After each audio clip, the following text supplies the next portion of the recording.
A 46-year-old man had just suffered castration. He lay in prison, wounded all over, his reputation in ruins. By ordinary logic, he should have hated the world or simply died. Instead, he did something harsher. He turned the cell into a study, humiliation into fuel, and kept writing the book he had already half finished. When Chinese speakers say the word history, they can hardly get around him. His name was Sima Qian.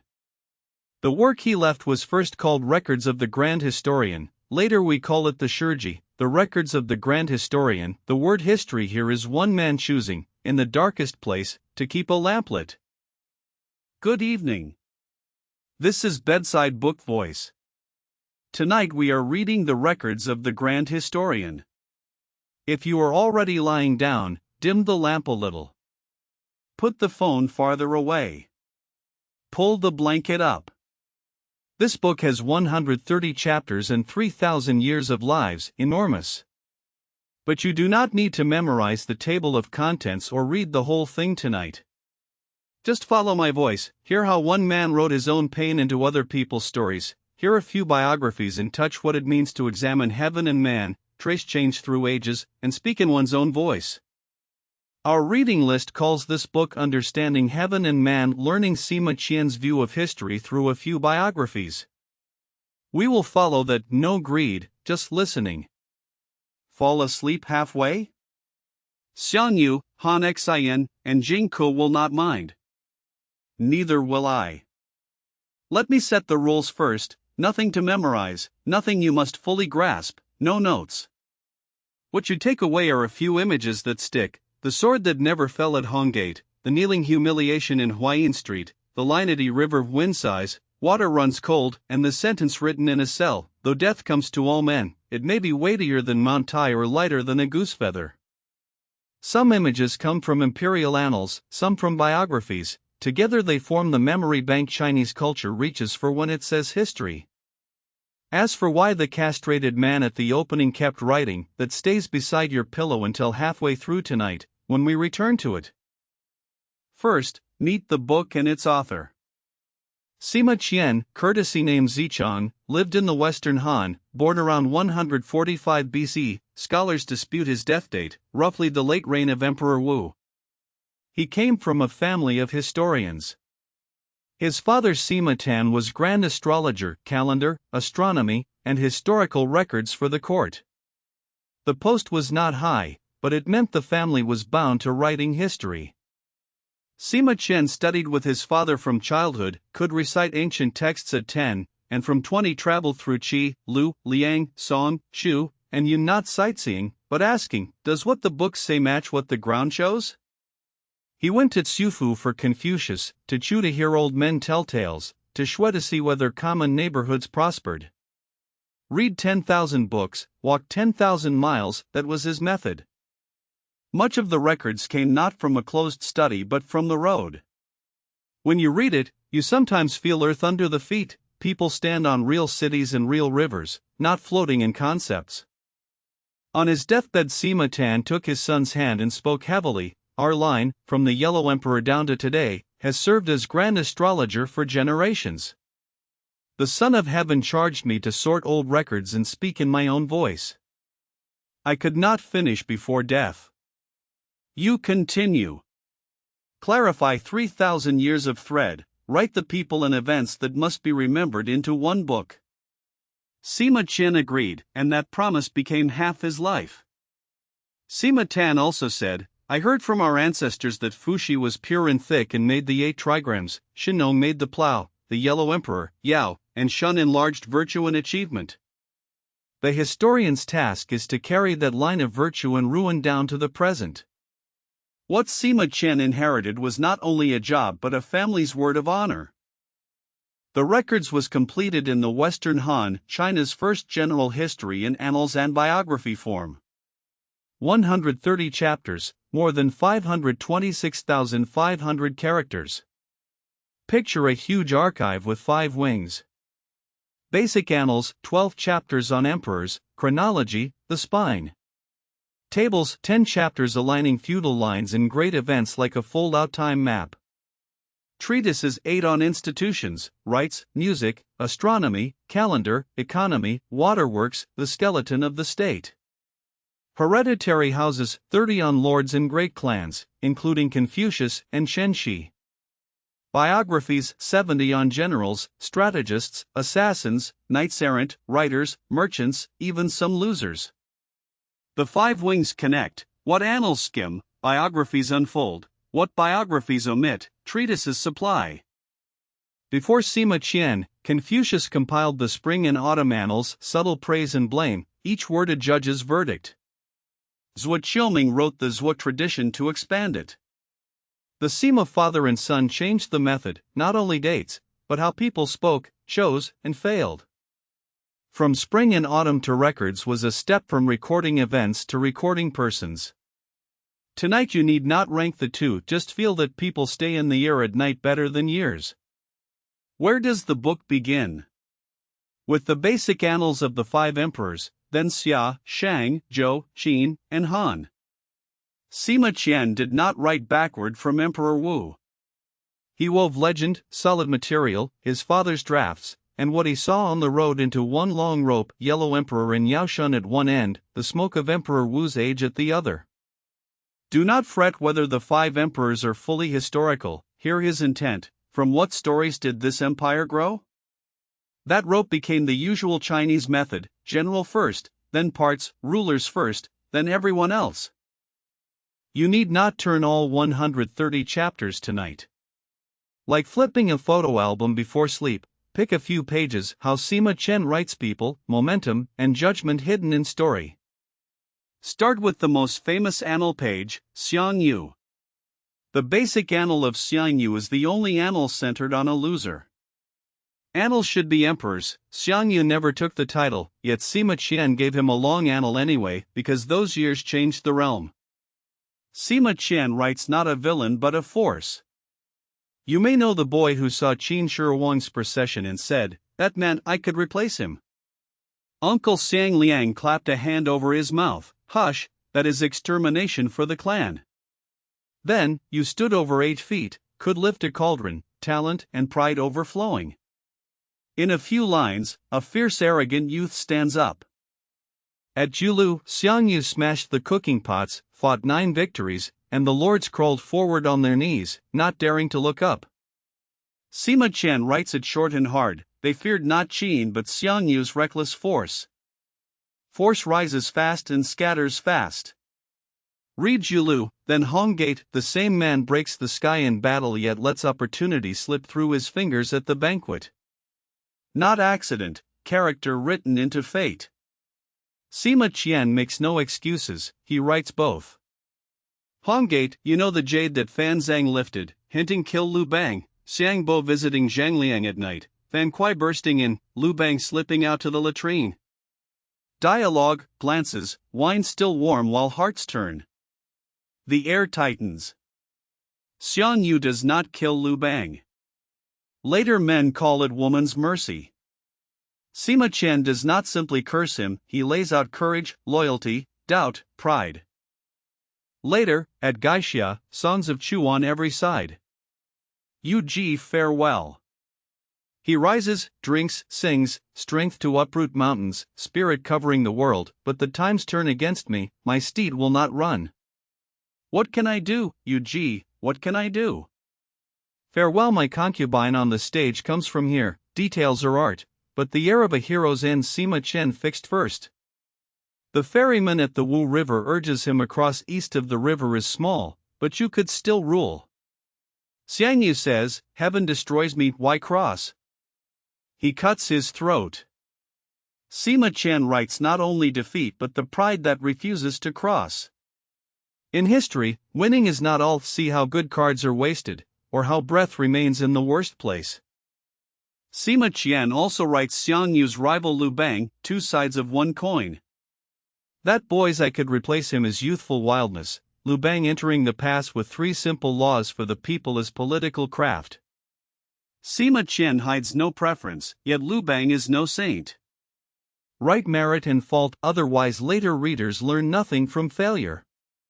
At night you can practice too, do not label first, write the whole process. Next, another force brought alive, Han Xian.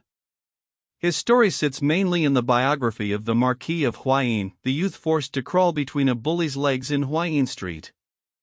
Sima Qian does not rush to moralize. A butcher's lad insults him: "If you have courage, stab me, if not, crawl through." Han Xian looks, kneels, crawls. People laugh at cowardice. Later he says, "I could not die then, death would have ended everything. I endured because larger work remained." Think what goal must hold a man who kneels in public. Then Xiao He chases Han Xian under the moon. Liu Bang makes him Grand General. Victories pile up, command millions, fight and win, attack and take. Sima Qian does not write a power fantasy, he writes generalship and pride. Han Xian tells Liu Bang, "Your Majesty is not good at commanding soldiers, but at commanding generals." True and dangerous. For the highly meritorious, the banquet line about commanding generals may hurt more than the battlefield. Read Huaiyin. If you remember only the humiliation, you miss half: first endurance, then pride, both make the man. Sima Qian writes Xiao He not fully in Han Xian's chapter but in the biography of Chancellor Xiao, knowing Han Xian's talent, chasing him back overnight, telling Liu Bang, "Without Han Xian you cannot win the realm."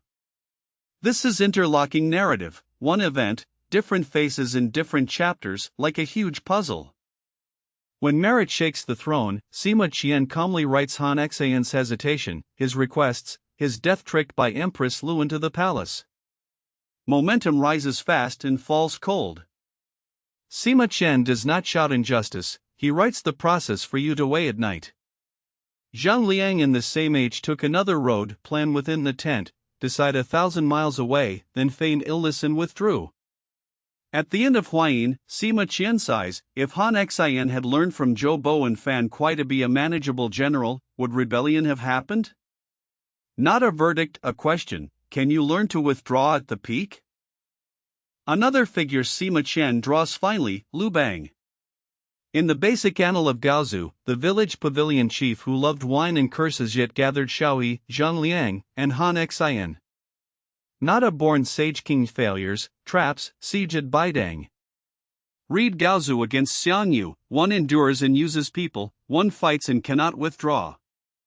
The sword that never fell at Honggate is not only hesitation but two ways of taking the realm: wrestling. Chinese culture returns to this page because the question is not only who won but who was fit. In hereditary houses, Chen Shi deserves bedtime listening. Chen Sheng and Wu Guang, two conscript guards, delayed by rain, facing execution under Qin law, they rise. Sima Qian gives them more space than many lords because that moment at the end of Qin is the template of small people shifting the board. Young Chen Shi, farming for hire, sighs, how can sparrows know the ambition of swans? Not contempt but different horizons. The door of history sometimes opens from one sentence in the heart. Chen Shi becomes king and fails in months. Sima Qian still gives a hereditary house, because that push opened the whole board. Outcome short, meaning long. Remember not only first peasant uprising but small hands on the wheel. Are kings and generals born to it? That line too comes from Chen Shi. Another chapter scholars often open, Chu Yuan and Jia Yi, two men of talent and thin fate together. Sima Qian treasures talent and mourns time lost.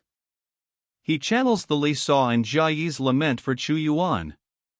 At the end, though death comes to all, it may be heavier than Mount Tai or lighter than a feather. Read that in the biography or in the letter to Runan. They layer. Not only lords discuss the weight of life, the historian asks too. Biographies also hold those who live by righteousness off the main road.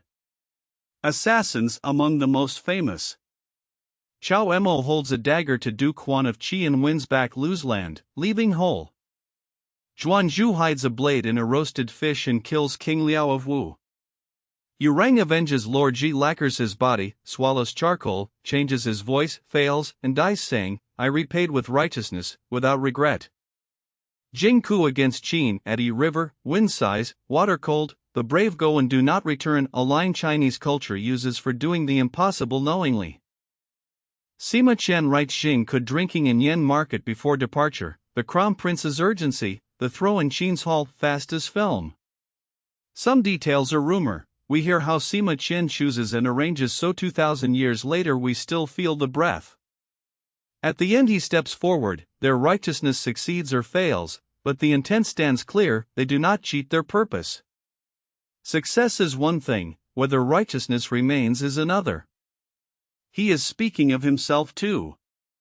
Remember, history saves a seat for righteousness even in defeat. Opposite Assassins, the biography of knights errant. Gui Jie, dark in youth, later the respected Lord Jie in Chang'an. Not a good or bad label but folk order when law reaches poorly or unfairly, people place trust in such men. Sima Qian inside the court yet saves a place for those the official record edges out. That is speaking in one's own voice, not only the court line, but those living in the cracks. The biography of the moneymakers, merchants, wealth in motion, all under heaven bustling for profit, crowding for gain rare in orthodox history. Sima Qian does not think only lords belong. Without fixed trade, goods have no fixed master, the capable grow, the unable dissolve. Read with treatises on economy and water, he writes people, money, water, how institutions choke and how people find seams. Family thrice amassing fortune, Zigong lobbying states, the widow Chang of Wucheng keeping her business, they too turn the gears. Do not read history as blades alone, read calculation and trust in daily bread. The hereditary house of Confucius, another window. Confucius no emperor, yet a house equal to lords, wandering like a homeless dog, office in lieu then leaving, editing poems and rites, teaching disciples, a long roll of names at the end. Sima Qian honors culture, armies may fall, thought may live long, linked to his father's virtue and achievement. Confucius here is not a statue on an altar but a man hurrying between states, sometimes proud, sometimes embarrassed, less distance, more warmth. The biography of Bo Yi and Shu Qi opens the biographies like a preface, sons of the Lord of Guzhou and late Shang, refusing Zhou grain, starving on Mount Shaiyang. Sima Qian asks, is heaven partial or not? Do the good receive reward? He lists Bai Gong, Wu Zishu, Zhu Yuan worthy men who suffer, and says, some say heaven has no favorites yet often stands with the good. Do you believe? He does not answer for you.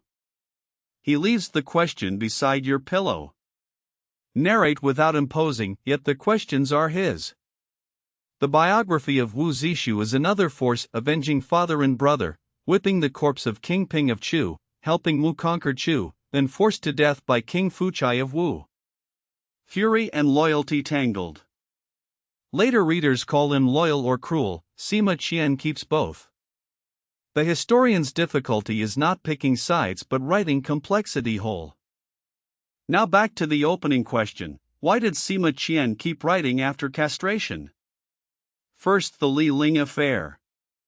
In 99 BCE, Li Ling led 5,000 infantry deep into Xiang Yu territory, arrows gone, food gone, surrender. Court exploded with traitor cries. Sima Qian, Grand Astrologer, barely knew Li Ling yet believed he was not merely greedy for life, he spoke fairly before Emperor Wu. The emperor raged, imprisoned him, castrated him.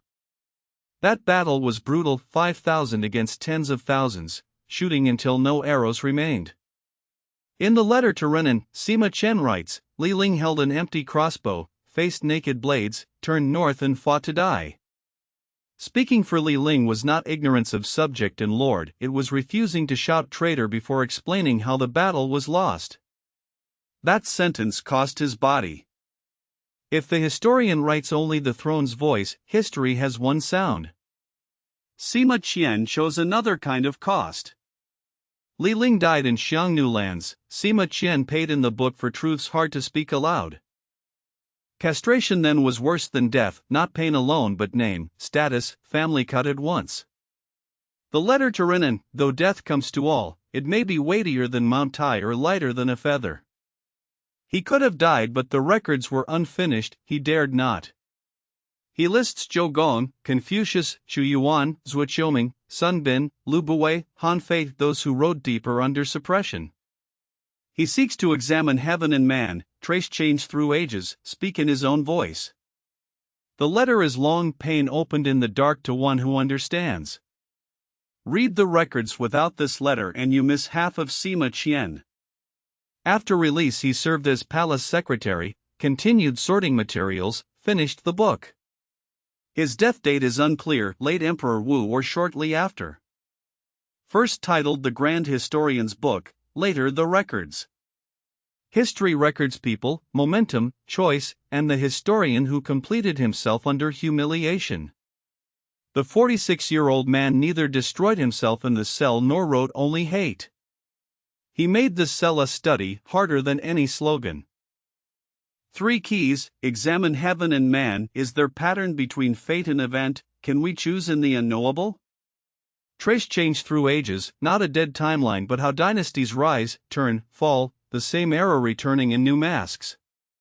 Speak in one's own voice, judgment, love, hate, rhetoric, not a photocopy of official draft. Sima Tan said it, Sima Qian wrote it in flesh. Ask in any biography, where hides the historian's own voice in selection, order, the soft sigh at the end? You may ask, did personal bitterness enter the book Emperor Wu in shadow? Scholars debate. Safest view, subtle phrasing throughout, merit and fault both written. Emperor Wu's annals sometimes cold, General Li's biography fine on Li Guang's grievance. Li Guang, flying general, 70 battles with Xiang Yu, high merit, never in theft, peaches and plums do not speak, yet a path forms beneath them. Not a revenge writer, but one who knew injustice writes the word fair with a heavy hand. Li Guang's death, a sigh of the Wu age, a great general lost to mistake in haste. Sima Qian does not retry the case, he leaves a permanent question about merit unrewarded. The record shaped later history, the 24 histories mostly follow its form. Its storytelling fed fiction and opera, Honggate, Farewell My Concubine, Xiao He chasing Han Xian, When June selling wine roots here. Romance of the Three Kingdoms looks back to records of the Three Kingdoms. Before that, Sima Qian raised persons in biography.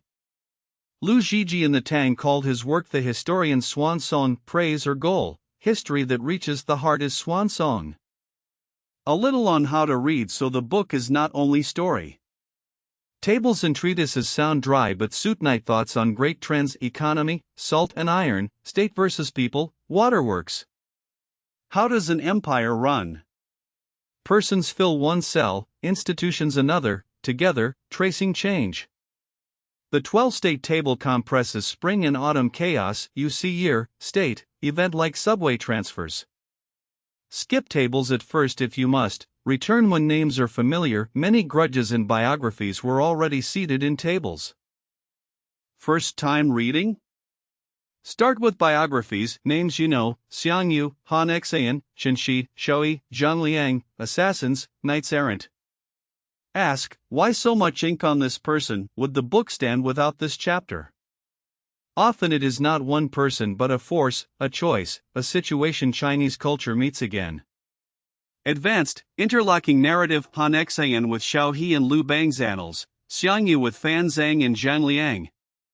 Faces in profile, full face, from behind. Also good at bedtime, the biography of humorists, men who joked before kings yet spoke for the weak. Yu Meng placed the dead minister Sun Shuao before the king of Chu. Xun Yu Kuan counts cups to satirize King Wei of Qi. History is not only blades but words, and the needle hidden in laughter. What you cannot say by day, ancients sometimes gave to the jester. Another scene the historian laughed. If you are still awake, a small favor, if something moved you tonight, a like and subscribe to Bedside Book Voice help. No need to comment now, tea tomorrow is fine. We continue. Many miss this. Sima Qian loves turning points, between Huaiyin humiliation and Grand General, between Julu and Hongmen, between Chen Shi's farming and rising. No fate doctrine, no guaranteed win at the pass, what you choose often matters more than talent. Useful for ordinary nights. Replay your day. Was I waiting for wind or making a choice? He also loves contrast. Xiang Yu and Liu Bang, Han Xian and Zhang Liang, assassin and knight, success and failure, not to pick sides but to show one age, one realm, roads splitting wide. Many idioms you use may come from here. Smash the pots, songs of chew on every side, farewell my concubine, crawl between legs, one promise worth 1,000 gold, peaches and plums, sparrows and swans, Windity River. No cramming, familiarity arrives by listening. Classics live in speech, not exams. If Sima Qian knew people still hear his lines beside their pillows 2 millennia later, he might say, worth writing. Limits to 2,000 years old, period frames on stance, material, gender. Some accounts disagree with archaeology or other sources, modern scholarship crosschecks. Sima Qian said he examined conduct and traced ends, investigated, not oracle. Honor the spirit, keep reading distance. Legend and fact, separate when you can, when you cannot, hear method in view. 5 emperors more legend, Western Han more solid. Like talking with an elder, trust experience, keep judgment. Women mostly secondary, UG, Empress Lu, Empress Do ink reflects the age. Naming that is not rejecting the book but reading awake. Is tonight enough? No 130 chapters, 30 minutes only opens a window. But windows tell you which door, emperors and annals, small people shifting the board in houses and biographies, institutions in treatises and tables. Sima Qian built the frame, later men added bricks. Bangu's Book of Han is dynastic but follows the form. Sima Guang's comprehensive mirror is chronological yet carries Sima Qian's shadow and character judgment. Even Lu Sun on the invisible array writing struggle inside large structures has a distant ancestor here. Last episode we read Lizi writing wind and waiting for wind. Sima Qian asks, when wind does not come, can people still move? Xiang Yu waited for lords, Han Xian for appointment, Jing Ke for one close chance. Some waited and got, some did not. Sima Qian in the cell waited to finish the book and did. Fame at once? No, the book hid in the imperial library, few readers. Time filtered, 2 millennia later we still speak his name and weigh life and death with his sentence. Perhaps that is Mount Tai's weight echoing through time. How Sima Qian writes dialogue. Hong Gate again, Fan Kuai bursts in, Xiang Yu calls him brave man, offers a cup, offers pork shoulder. Rank, murder in the air, face all in a few lines. He rarely interrupts with lecture, people speak. Narrative with judgment, not a paper. Here a story, judgment enters unnoticed. That is annals and biography power, meet persons and forces first, conclude yourself.